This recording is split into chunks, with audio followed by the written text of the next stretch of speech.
Assalamualaikum warahmatullahi wabarakatuh. Terima kasih Bapak Ibu sudah mampir di channel ini. Sekarang kita akan belajar tata cara penginputan realisasi volume keluaran di beberapa contoh output yang akan saya bawakan di sini. Yang pertama contohnya adalah pembangunan kantor cabang yang targetnya adalah satu gedung bangunan.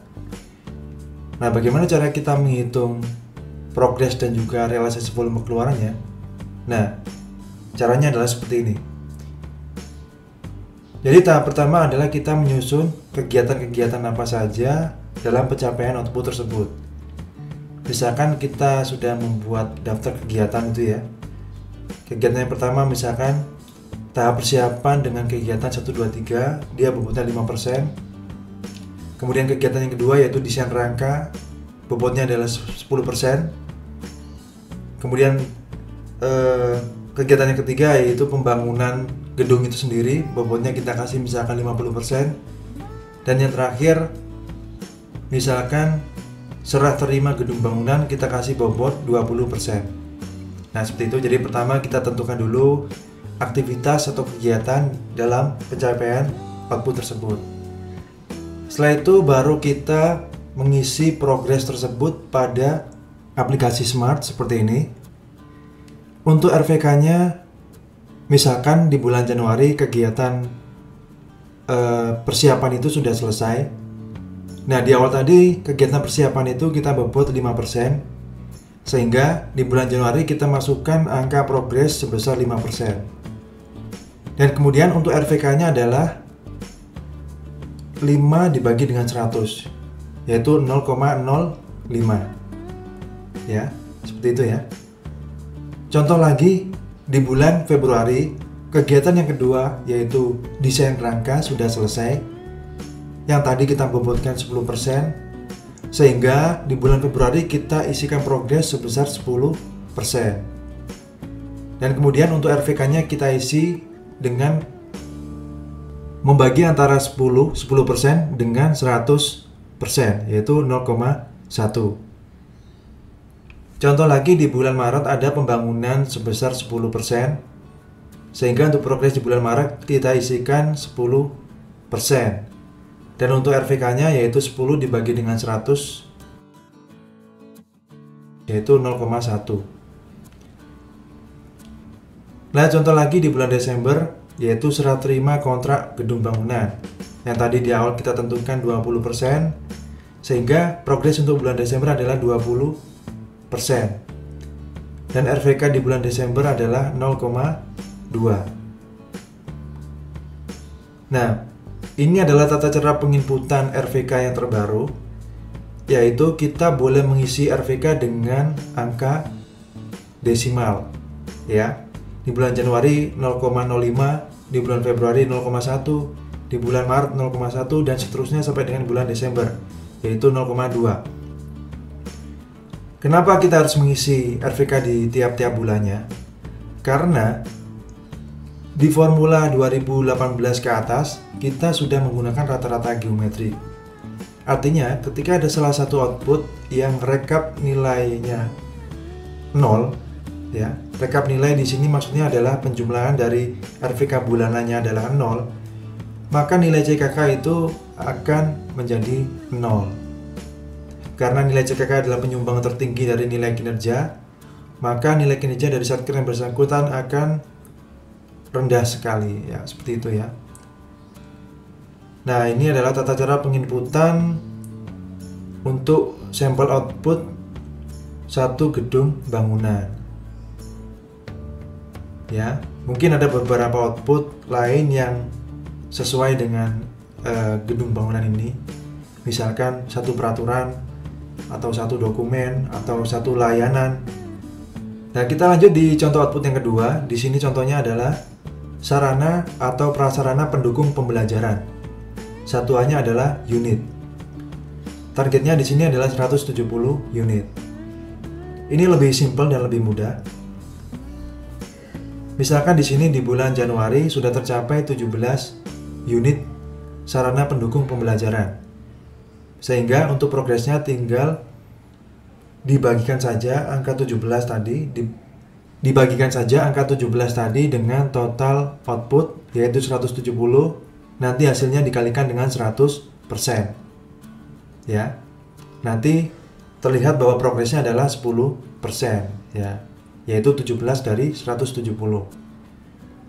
Kemudian untuk RVK-nya kita tinggal memasukkan targetnya itu ke dalam nilai RVK. Tadi tercapai 17 di bulan Januari, sehingga kita mengisi RVK-nya dengan angka 17. Dan untuk keterangannya kita jelaskan yaitu 17 sarana dan prasarana pendukung pembelajaran. Lebih bagus lagi ketika kita jelaskan lebih rinci tentang target 17 unit tersebut. Misalkan lokasinya di mana, kapan waktu penyerahannya, kepada siapa, dan lain-lain. Seperti itu ya. Misalkan di bulan Februari ada lagi target tercapai yaitu 17 sarana prasarana pendukung pembelajaran yang sudah tercapai.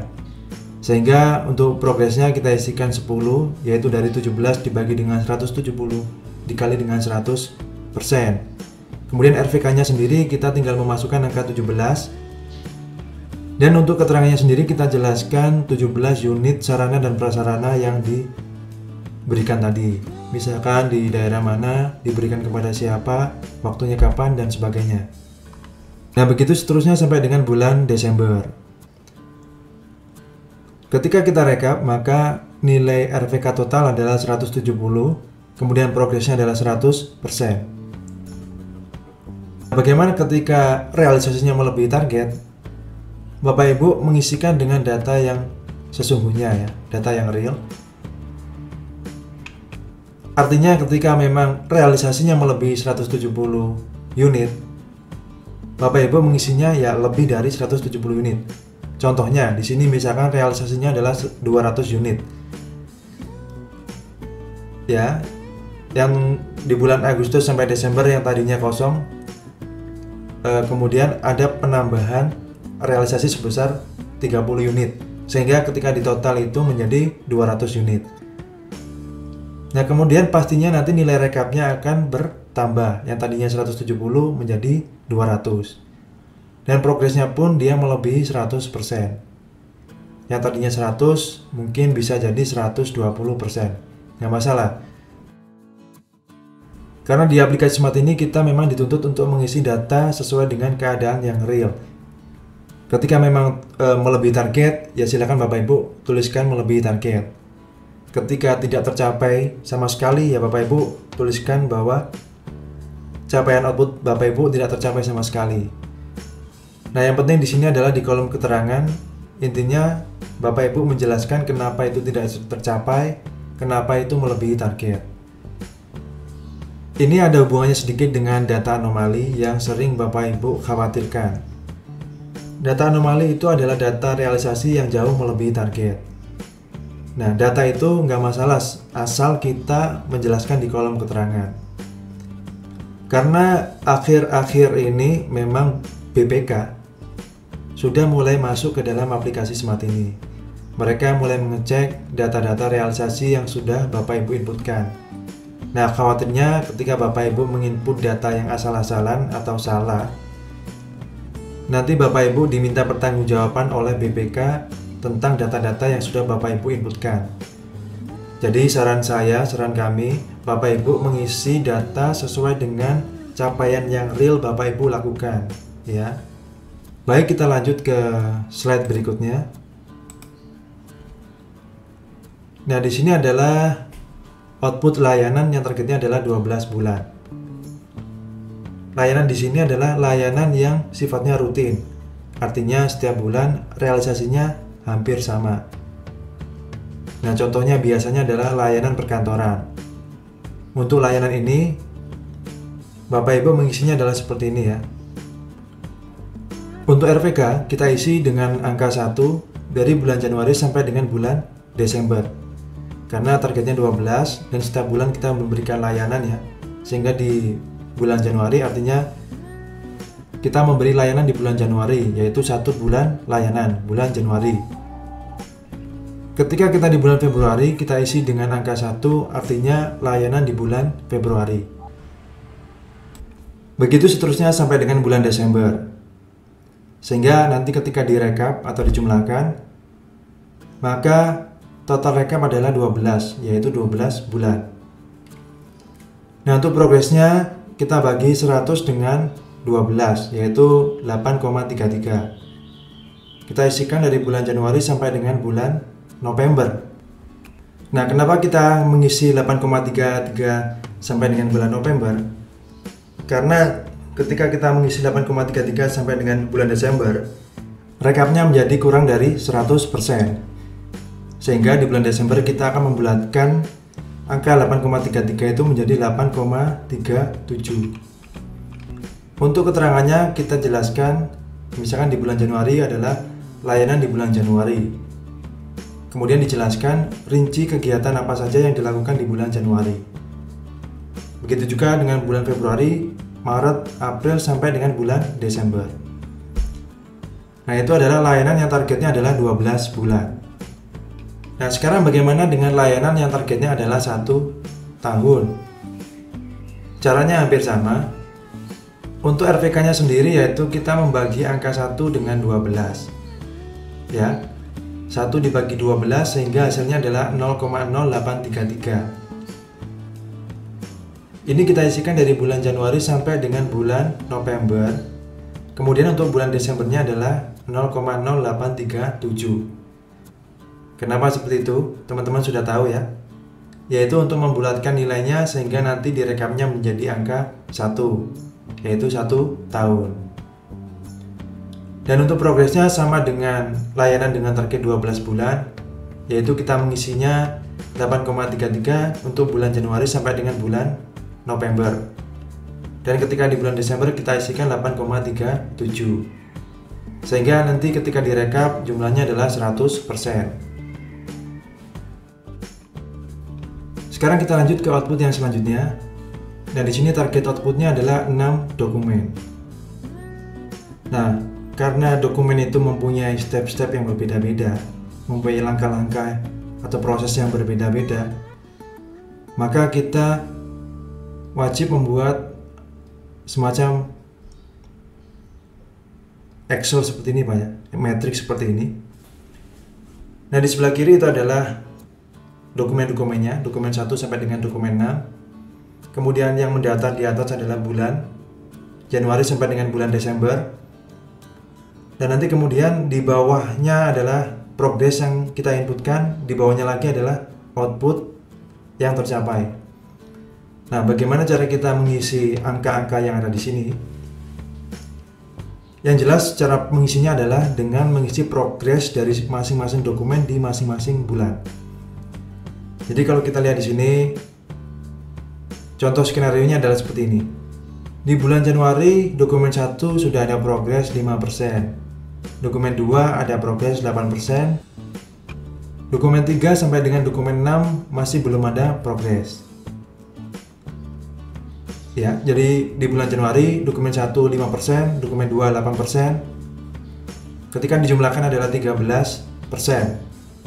Nah, 13% ini harus dibagi dengan jumlah dokumennya yaitu 6, sehingga itu mewakili progres dari semua dokumen. Ya, 13 dibagi 6 hasilnya adalah 2,167. Nah, angka inilah yang nantinya kita akan masukkan di kolom progres. Nah, untuk kolom output sendiri di bulan Januari belum ada output yang tercapai seutuhnya. Belum ada output yang progresnya 100%. Sehingga kita mengisi output dengan angka 0. Ya. Kemudian di bulan Februari ini dokumen 1 ada lagi progres 5%, dokumen 2 ada lagi proses 8%. Ya, sehingga total progresnya adalah 13%. 11% untuk 2 dokumen. Sehingga kita perlu membagi 13 dengan angka 6 sehingga itu mewakili progres dari seluruh dokumen.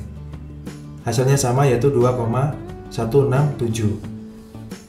Nah, kita lihat di bulan Maret.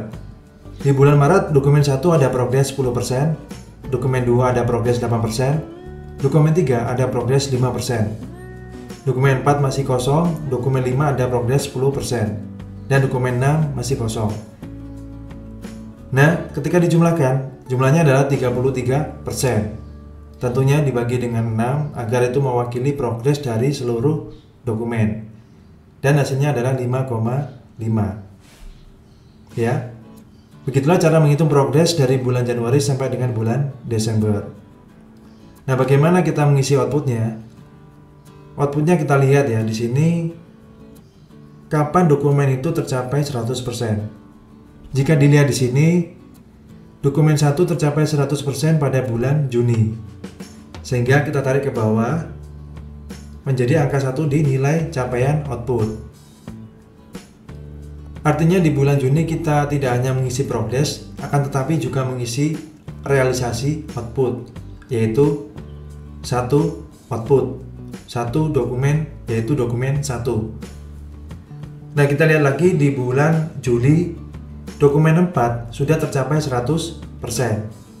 Maka di bulan Juli kita isikan angka 1, yaitu 1 dokumen 4.